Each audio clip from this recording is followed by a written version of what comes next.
You ask Tiger to solve. This deals with linear equations with one unknown. The final result is n equals -55.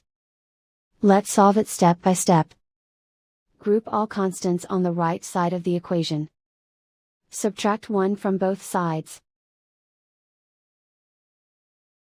Group like terms. Simplify the arithmetic.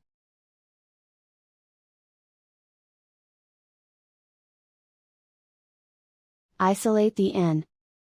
Multiply both sides by inverse fraction 5 over -1.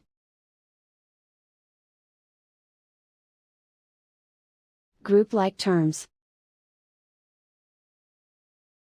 Multiply the coefficients. Simplify the arithmetic.